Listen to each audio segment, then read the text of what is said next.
some information that he can take from some different teams. Oh, car in the wall in turn 4. That's one of the Andretti cars. Marcus Ericsson, big time crash. And he might catch the attenuator.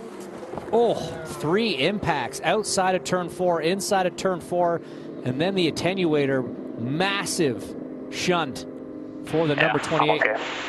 Great news there. I hear Marcus saying he is okay. That was a huge collision there at the exit of turn 4, left side first, completely flattened that number 28 Honda. We talked about after Linus Lundqvist's incident in turn 2 how it was a quote-unquote light wreck for an oval. This is the comparison. I mean, look at the state of the left side of this car compared to what we saw from the number 8. Great to see him climbing out. Be a little gingerly on that right knee, it looked like. It looks like he's walking okay.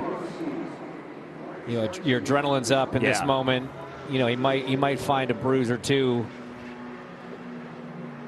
Well, that attenuator did its job to keep him really from kind of spinning down pit road. And remember, this is a bit of a challenging situation. There's cars on track that can't get into pit lane right now. So I imagine they just have to sort of circle around under caution.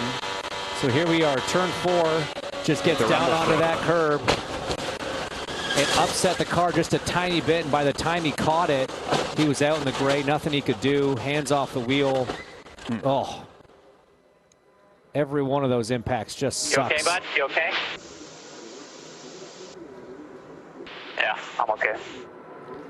Yeah, it's such a small thing. You're so focused on the car in front. You are trying to keep your car low to make sure you can get a little bit of clean air on the left side of your front wing, trying to get a little bit more front grip.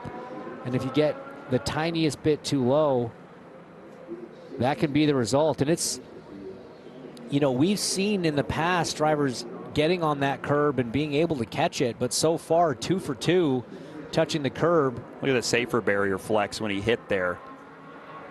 You talk to any driver from the pre-safer barrier generation, the difference in hitting that versus a straight concrete wall, absolutely massive.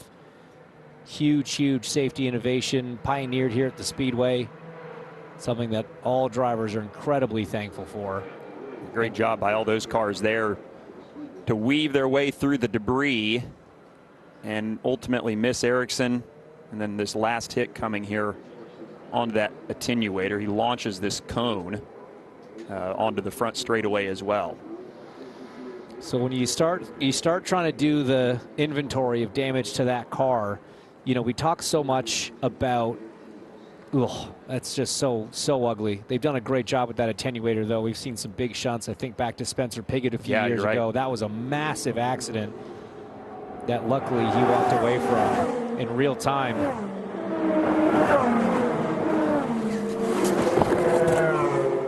But just thinking again about, you know, how much effort goes into all the different components of these cars.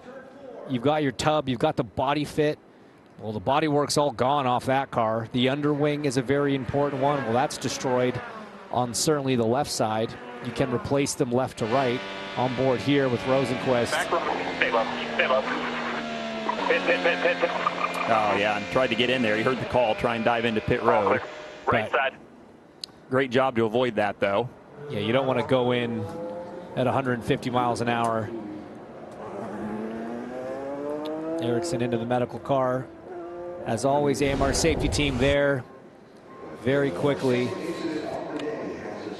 So, yeah, you just see, I mean, potentially damage to the actual chassis where the suspension pickup points are.